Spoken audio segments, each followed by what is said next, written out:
Chapter 1. Mystery Girl. It all began on a beautiful spring morning in a village called Whistler in Canada. A pretty little village in the mountains of British Columbia. There was a cafe in the village with tables outside, and at one of these tables sat a young man. He finished his breakfast, drank his coffee, looked up into the blue sky, and felt the warm sun on his face. Nick Lortz was a happy man. The waiter came up to his table. "More coffee?" he asked. "Yeah, great," said Nick. He gave the waiter his coffee cup. The waiter looked at the camera on the table. "On vacation?" he said. "Where are you from?" "San Francisco," Nick said. He laughed. "But I'm not on vacation. I'm working. I'm a travel writer, and I'm doing a book on mountains in North America. I've got some great pictures of your mountain." The two men looked up at Whistler Mountain behind the village. It looked very beautiful in the morning sun.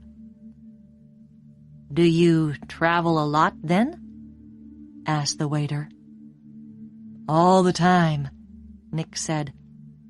"I write books, and I write for travel magazines.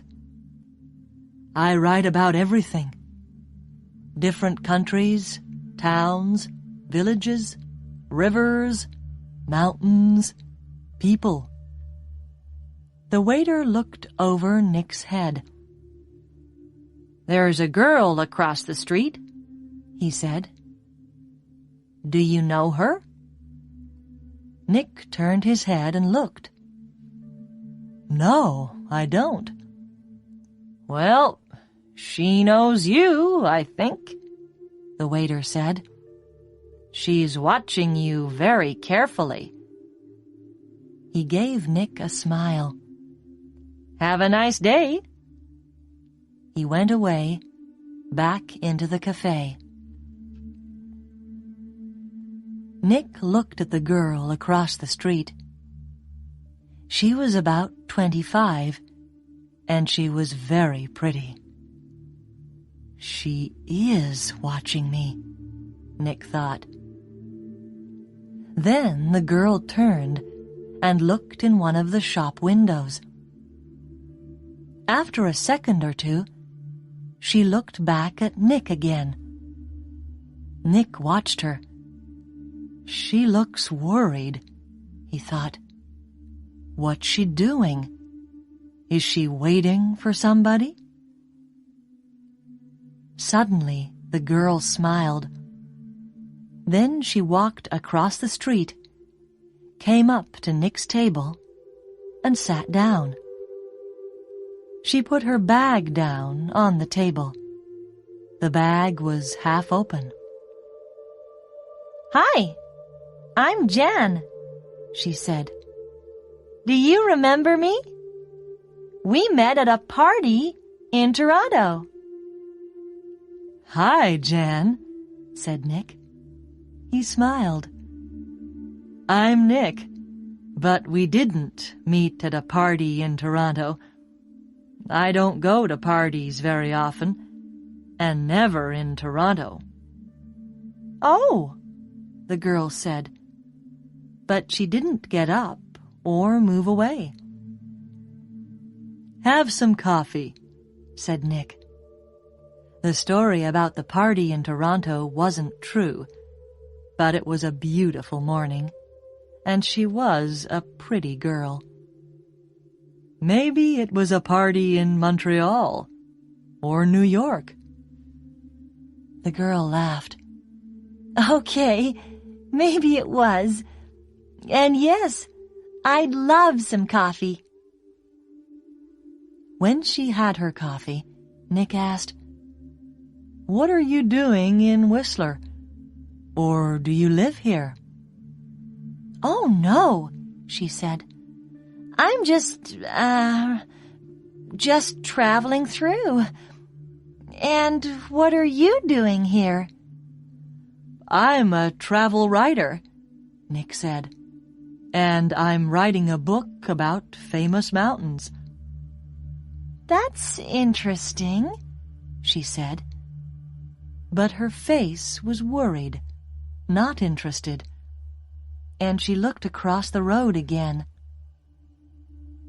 A man with very short white hair walked across the road. He was about 60 years old, and he was tall and thin. The girl watched him. "Are you waiting for someone?" asked Nick. "No," she said quickly. Then she asked, "Where are you going next, Nick?" "To Vancouver for 3 or 4 days," he said. "When are you going?" she asked. "Later this morning," he said. There was a letter in the top of the girl's half-open bag. Nick could see some of the writing, and he read it because he saw the word Vancouver. "And we can meet at the Empress Hotel, Victoria, Vancouver Island, on Friday afternoon." So she's going to Vancouver too, he thought. Suddenly the girl said, "Do you like movies?" "Movies? Yes, I love movies," he said. "Why?" "I know a man, and he loves movies and going to the cinema," she said slowly. "People call him Mr. Hollywood." She smiled at Nick. "Can I call you Mr. Hollywood too?" Nick laughed. "Okay," he said. "And what can I call you?" She smiled again. "Call me Mystery Girl," she said. "That's a good name for you," said Nick. Just then, the man with white hair came into the cafe. He did not look at Nick or the girl, but he sat at a table near them. He asked the waiter for some breakfast. Then he began to read a magazine. The girl looked at the man, then quickly looked away again. "Do you know him?" Nick asked her. "No," she said. She finished her coffee quickly and got up. "I must go now," she said. Nick stood up too. "Nice to—" he began, but the girl suddenly took his face between her hands and kissed him on the mouth. "Drive carefully, Mr. Hollywood. Goodbye," she said with a big, beautiful smile. Then she turned and walked quickly away. Nick sat down again and watched her. She walked down the road and into a big hotel. Now what, thought Nick, was that all about? The man with white hair watched Nick and waited.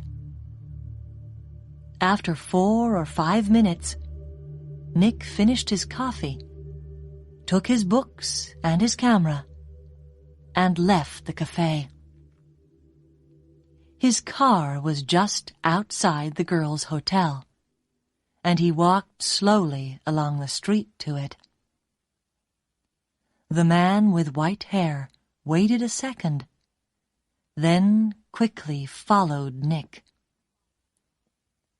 From a window high up in the hotel, the girl looked down into the road. She saw Nick and the man with white hair about 50 yards behind him. Nick got into his car, and the man with white hair walked quickly to a red car across the street. 5 seconds later, Nick drove away in his blue car, and the red car began to follow him. When the girl saw this, she smiled, then went to put some things in her travel bag. Chapter 2.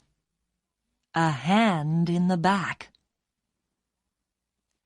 That evening, in his hotel room in Vancouver, Nick could not stop thinking about the girl in the Whistler Cafe. Why did she come and sit with him?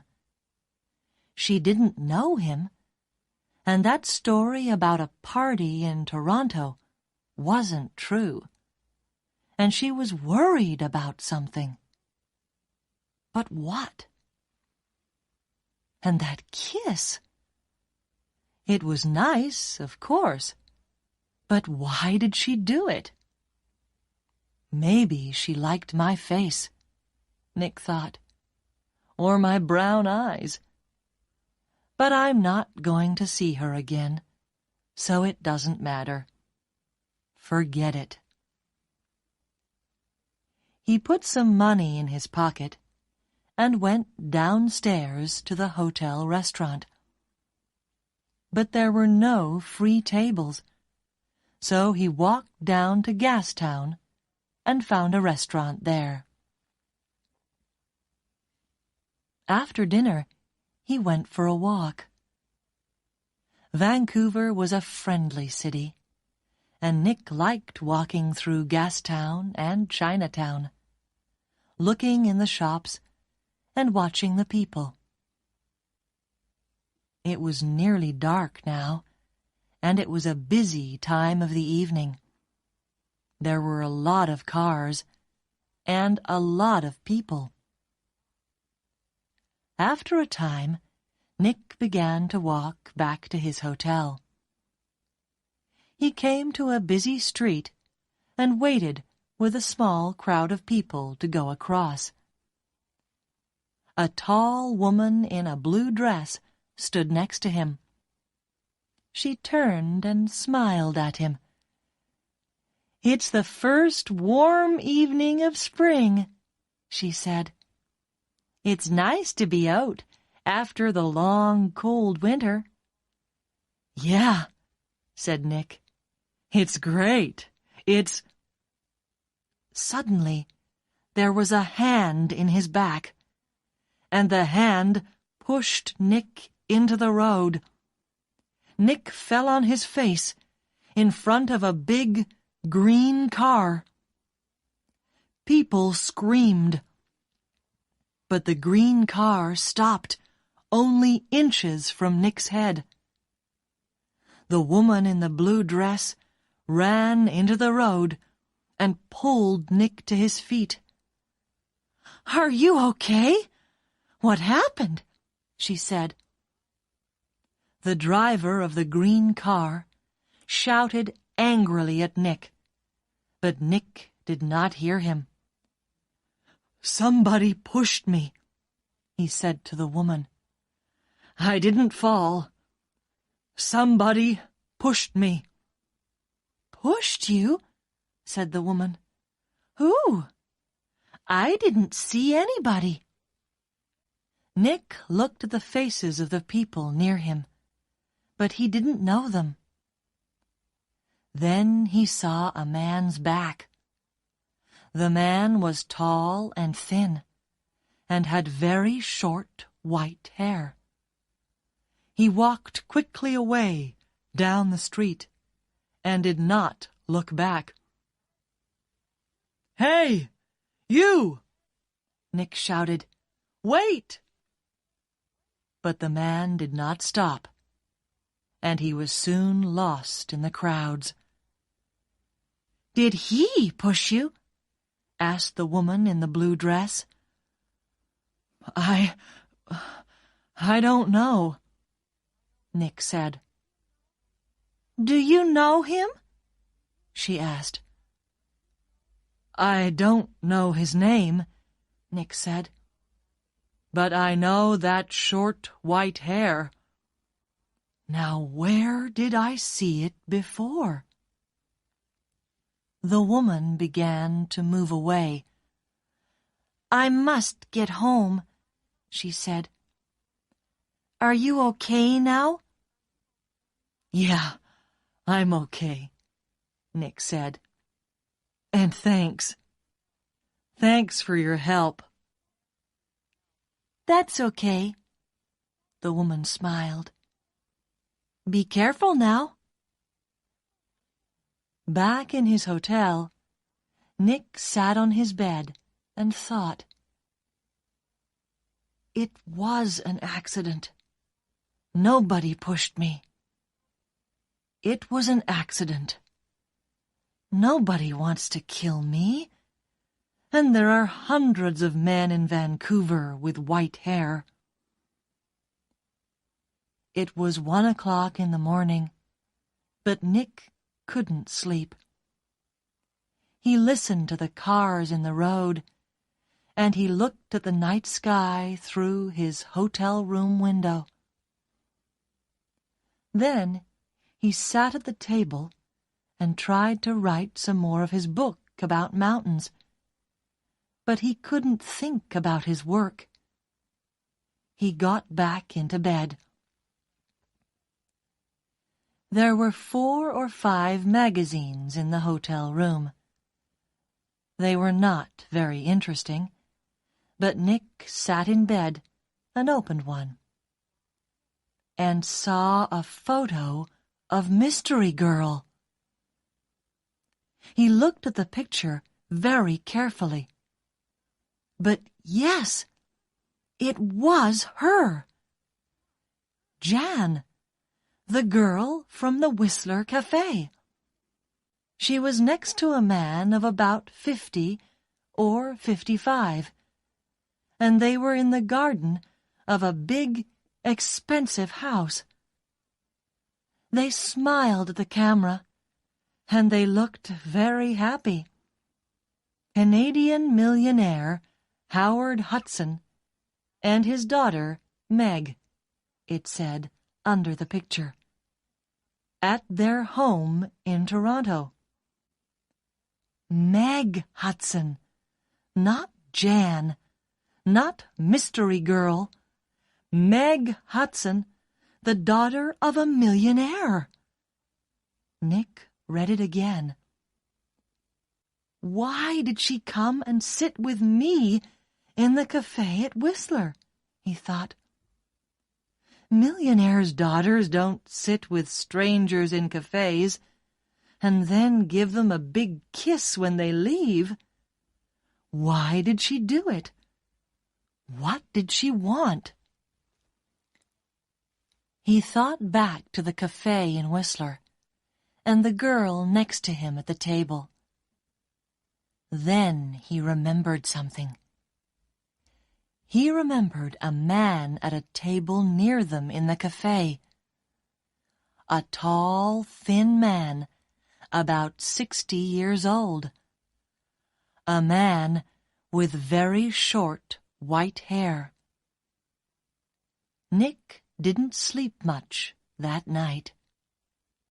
Chapter 3. A walk in the park. The next day was Thursday. Nick stayed in his hotel room and wrote about mountains all morning. Then he drove to Stanley Park in the afternoon. He sat and read a book for an hour. Then he went for a walk under the tall trees. There was nobody here. It was quiet, and he could walk and think. He thought about Meg Hudson and about the man with white hair. Did he know Meg Hudson? Did she know him? He remembered Meg Hudson's last words. "Drive carefully, Mr. Hollywood." Why did she say that? Why did she call him Mr. Hollywood? He didn't understand any of it. Suddenly, he heard a noise. He stopped. That was a gun, he thought. There's somebody in the trees with a gun. There it is again. Then something hit the tree over his head. Somebody's shooting at me, Nick thought. He turned and ran. And somebody began to run after him. Nick ran through the trees. There was no sun in here, and it was half dark. And there were no people. Nobody to help him. I must get to my car, Nick thought. Find some people. The police. He ran on. He could still hear the gunman behind him, so he ran faster. After 3 or 4 minutes, he stopped and listened. Nothing. It was all quiet. Nick was afraid. What's happening? He thought. Why is somebody shooting at me? First a hand pushes me in front of a car, and now somebody's shooting at me. He waited another second or two, then walked quickly back to his car. He was very careful. He looked and listened all the time. But nobody came out of the trees, and nobody shot at him. Then he saw people.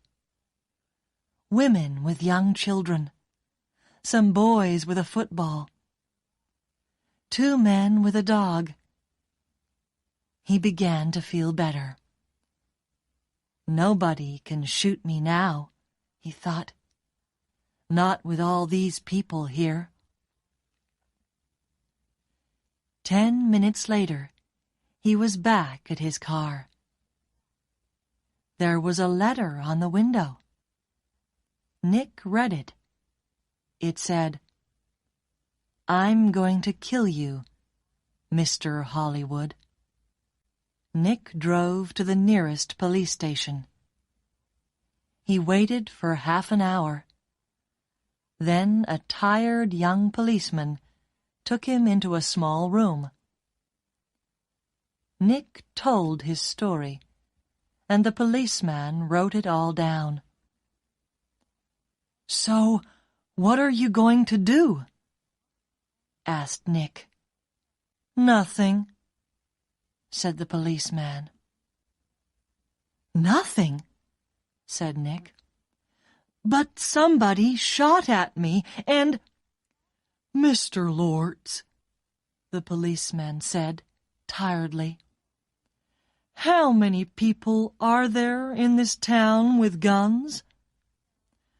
"I don't know," said Nick, "but you didn't see the gunman. Was it a man, a boy, a woman? Color of eyes? Long hair, short hair? You don't know, because you didn't see anybody. Maybe it was an old girlfriend.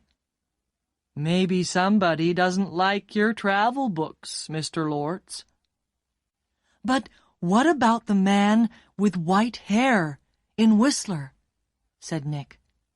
The girl, Meg Hudson, called me Mr. Hollywood in the cafe, and this man heard her.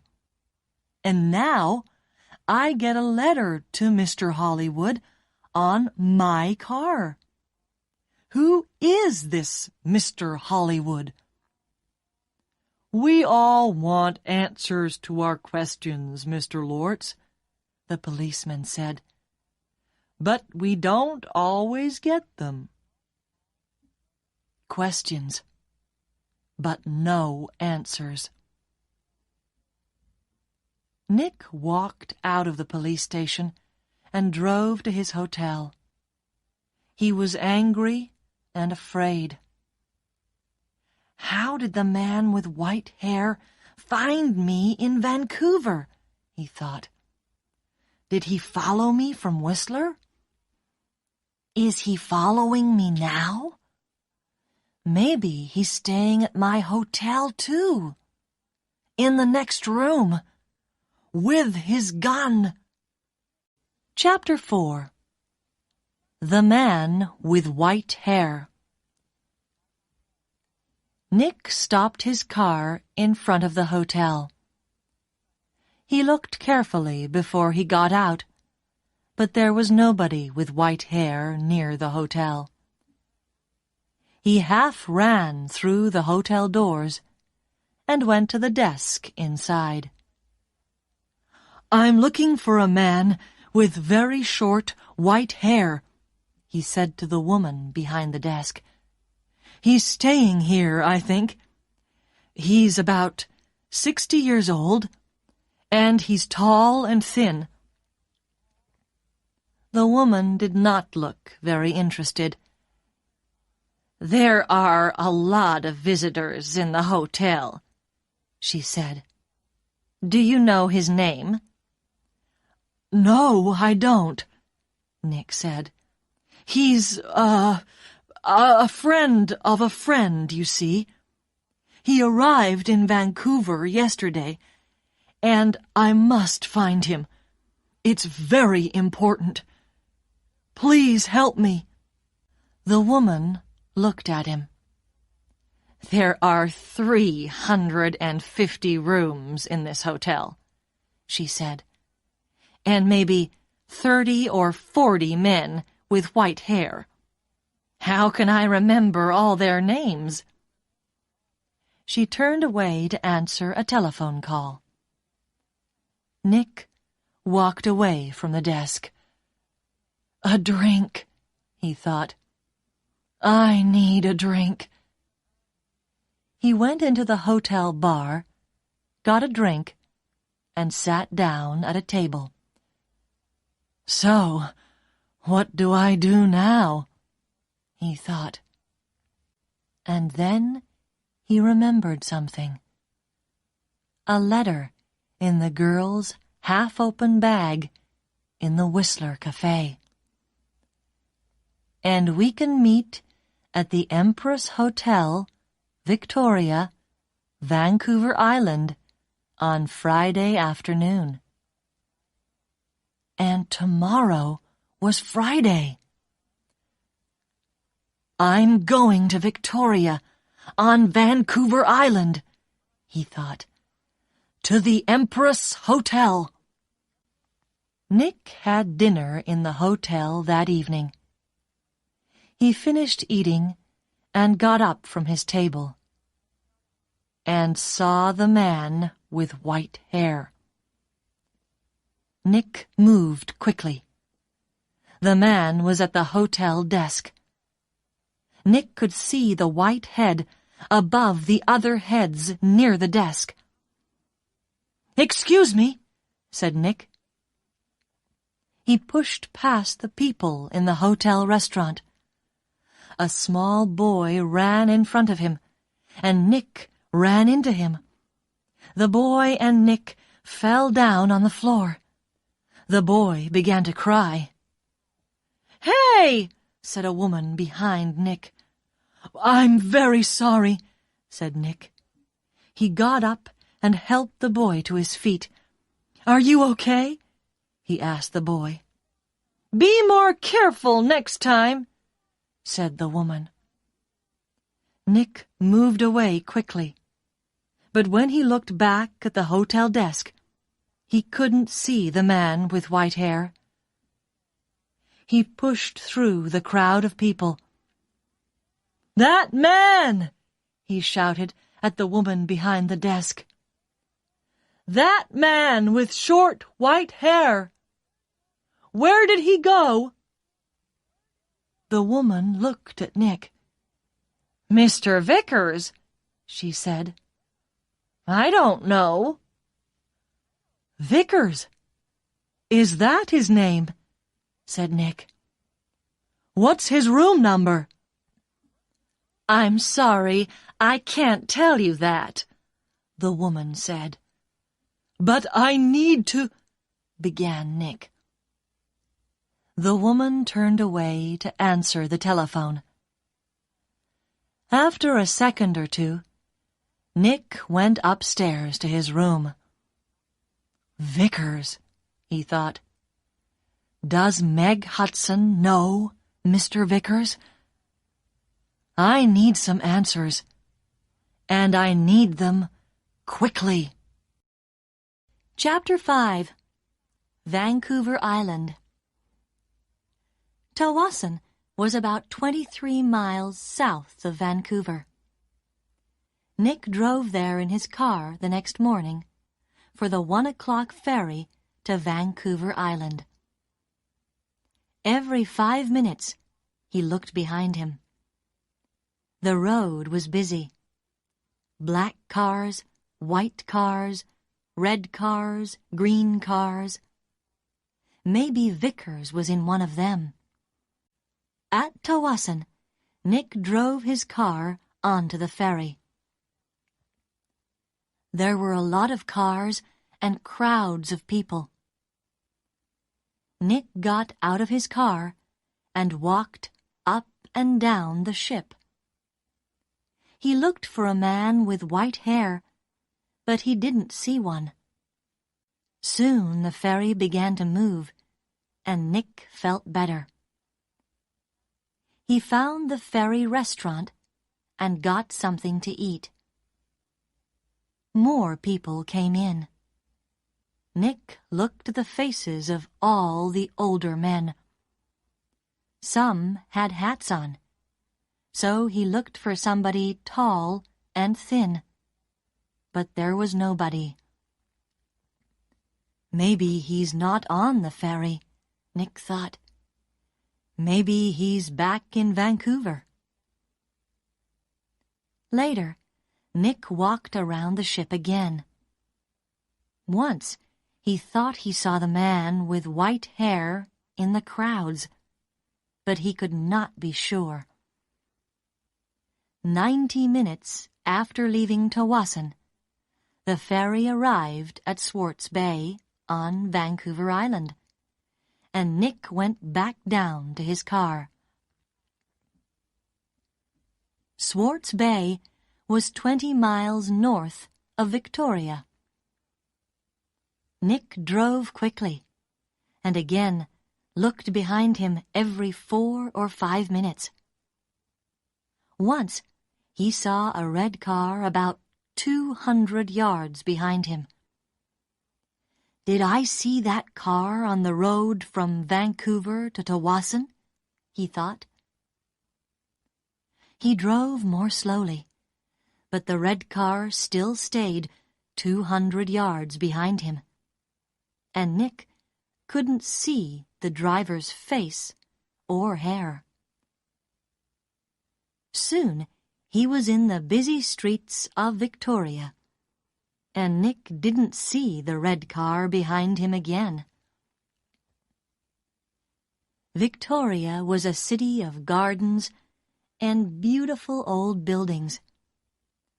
Nick liked Victoria very much, but today he wasn't interested in gardens or buildings. He found the Empress Hotel, went inside, and walked across to the desk.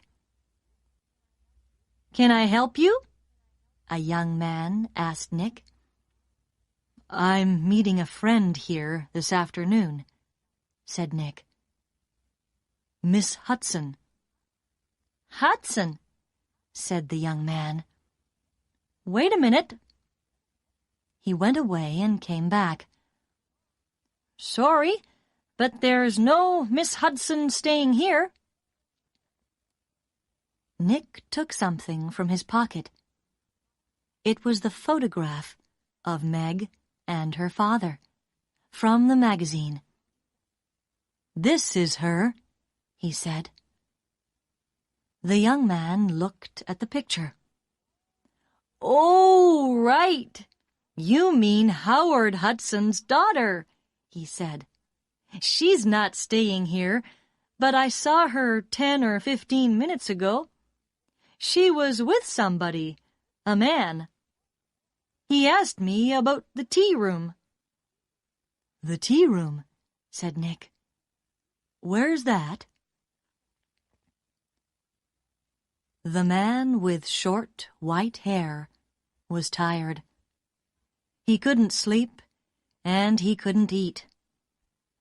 He thought about only one thing all the time. He drove and he watched, and he waited, and he followed. When he drove into Victoria, the streets were busy, and suddenly he lost the blue car in front of him. Angrily, he drove around the city, past all the big hotels. I must find him, he said. I must do it. Today. Then he saw the Empress Hotel, and in the street outside it, a blue car. He drove past the hotel, left his car, and ran back down the street. He went across the road and walked past the downstairs windows. There was a big room with tables and chairs and a lot of people. He looked carefully at all the faces. There she is, he said suddenly. There were 2 men with the girl. He couldn't see their faces, only the backs of their heads, but one of the men was in a green shirt. Mr. Hollywood, the man said, and smiled. Goodbye, Mr. Hollywood.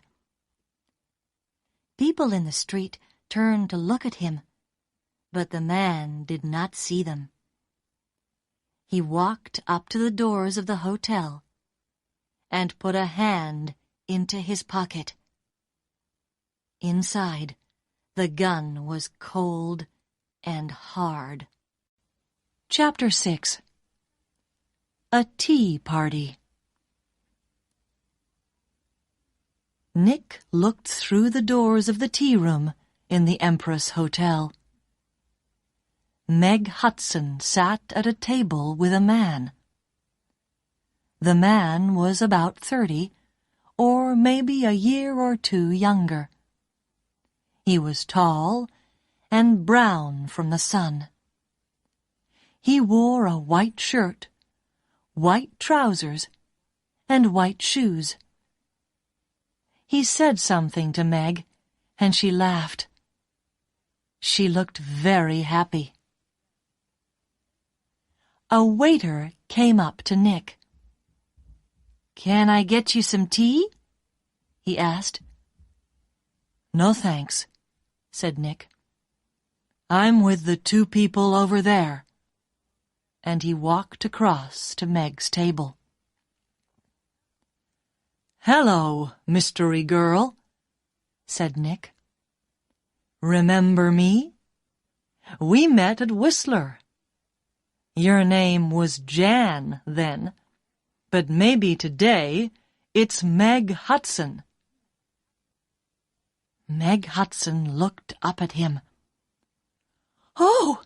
she said, and her face went red. "Who is this, Meg?" asked the man. This is Nick, said Meg. He's a writer. Nick, this is Craig Winters. Sometimes called Mr. Hollywood, said Nick. Maybe. But how did you know that? Asked Craig Winters. I guessed, said Nick. And I think I'm beginning to understand. Can I ask you a question, Mr. Winters? Does somebody want to kill you? Craig Winters' face went white. Kill me? What are you talking about? Asked Meg. Before I tell you, answer this question, please, said Nick. You called me Mr. Hollywood in Whistler, and you wanted the man at the next table, the man with white hair, to hear you. Is that right? Meg Hudson did not answer at first. Then she said quietly, Yes. Why? Asked Nick. I wanted him to follow you, and not me. Why? Nick asked again. I think he's a detective, said Meg. And I think he's working for my father. I saw him soon after I left Toronto. He followed me. Meg put her hand on Craig Winters' arm. My father doesn't like Craig. A month ago, he told me not to see Craig again. I'm not happy, and he knows that. I think he guessed that I'm meeting Craig. And now he wants to find Craig and stop him seeing me.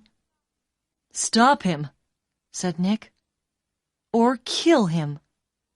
No, Meg Hudson said. Daddy doesn't. The man with white hair pushed me in front of a car in Vancouver, Nick told her. And he shot at me in Stanley Park. What? Said Meg.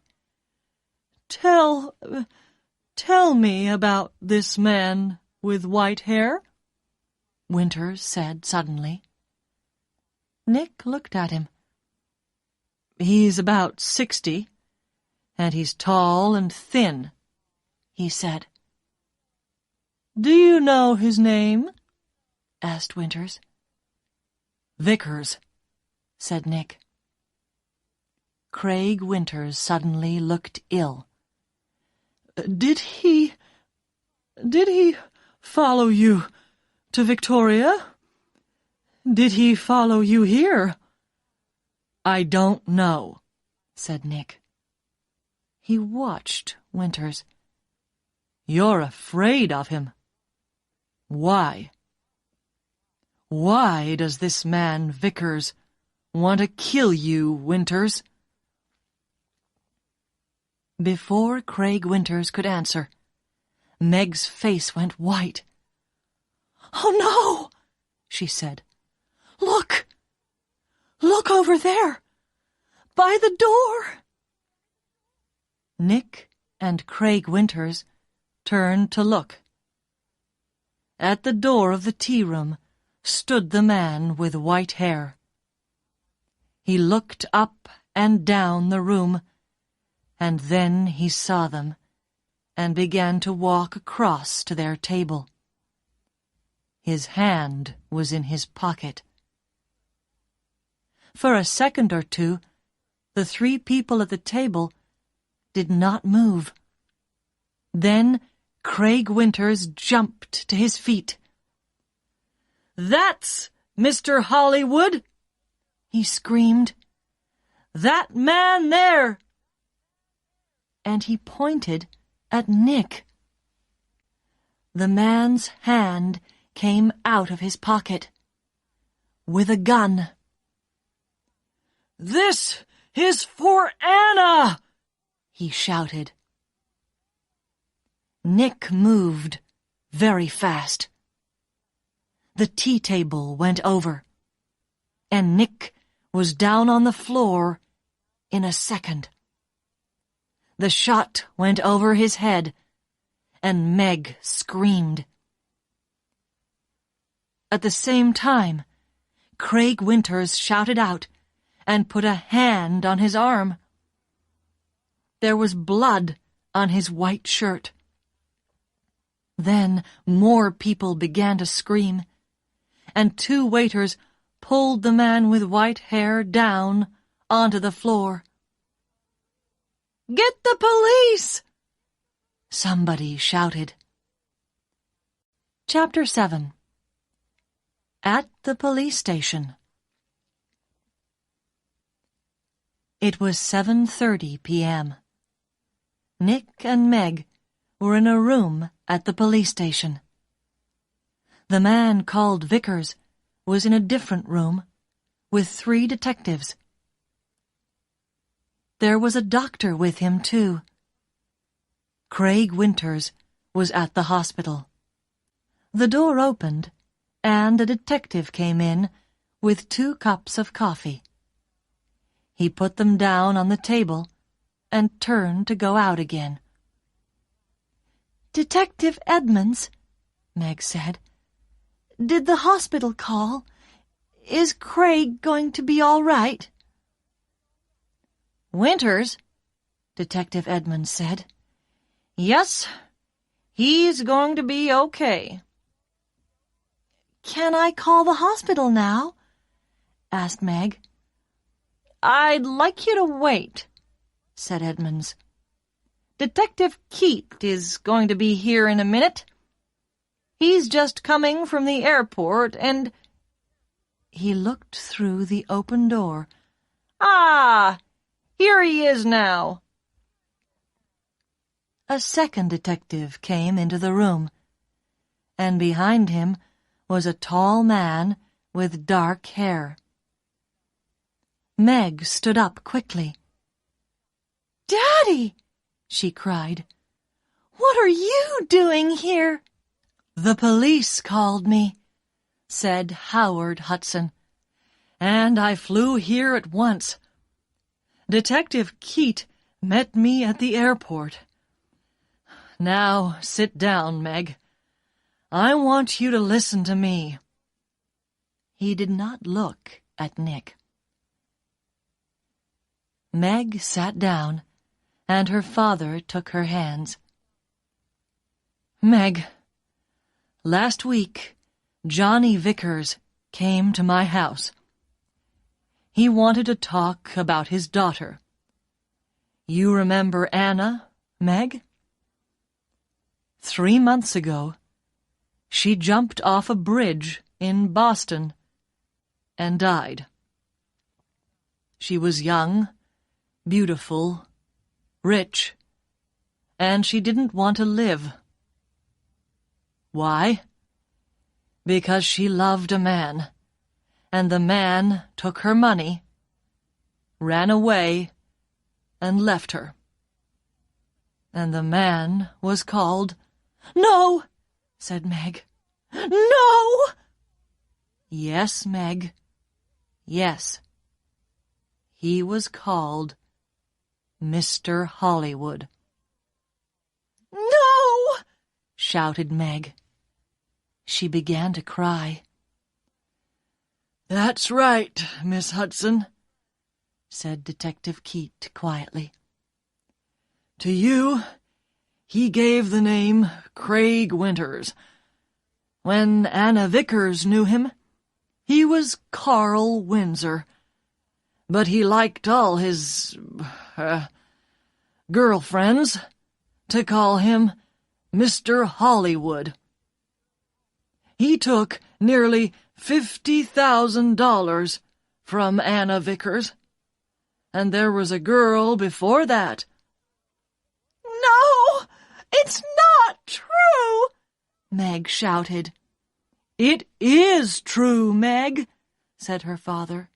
"Winters Windsor gets all his money from rich men's daughters. Johnny Vickers loved his daughter. He went to her house in Boston after she died.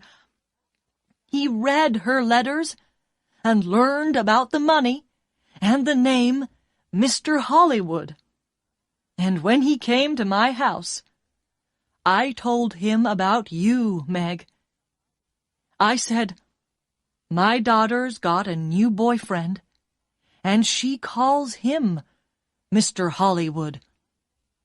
I don't like him, but I can't stop her. She's going away to meet him next week, I think. What can I do? Johnny put his hand on my arm, and he said, Don't be afraid for your daughter. I'm going to find that man and stop him. Meg said nothing. Her face was very white. For a minute or two, nobody spoke. Then Detective Edmonds said, Vickers told us all about it, Miss Hudson. He followed you to Whistler and saw you with... Nick began to understand. With me, in the cafe, and Meg called me Mr. Hollywood. Howard Hudson looked at Nick. You're the travel writer guy, right? Lortz. Nick Lortz, said Nick. Vickers nearly killed me. He shot at me twice, and... But Howard Hudson was not very interested in Nick.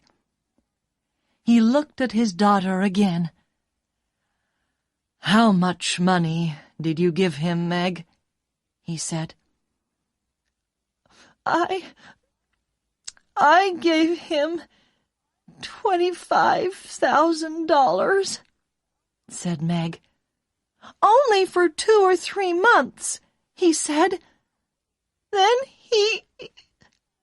She began to cry again. Well, you can say goodbye to that money, said Hudson angrily. What's going to happen to Vickers? Nick asked Detective Edmonds. Hospital, I think, said Edmonds. Okay, he shot at you, and about 50 people saw him. But he's not a well man. The doctors are going to put him away in a hospital. Howard Hudson stood up. Okay, Meg, I'm going to take you home. My plane is waiting at the airport. Meg followed her father to the door. Then she remembered Nick and turned. I'm sorry, she said. I got you into all this. I called you Mr. Hollywood. That was wrong. But I didn't know. It's okay, said Nick. You know everything now. And it's better to learn it now and not later. $50,000 later. Chapter 8. A Nice Smile. Nick took the evening ferry back to Vancouver. He was tired and hungry, so he went down to get some dinner in the ferry restaurant. The restaurant was busy, and there was only one free table. Nick sat down quickly and began to eat. I must get back to work tomorrow, he thought, and forget about millionaires' daughters and men with guns. Excuse me, somebody said. Can I sit with you? Nick looked up. There was a pretty girl next to his table. He got up. It's okay, he said. You can have this table. I don't want it. And he began to move away. Please don't go, the girl said. Stay and finish your dinner. She smiled at him. It was a nice smile. But Nick knew all about nice smiles. I'm not hungry, he said. And he walked quickly out of the restaurant.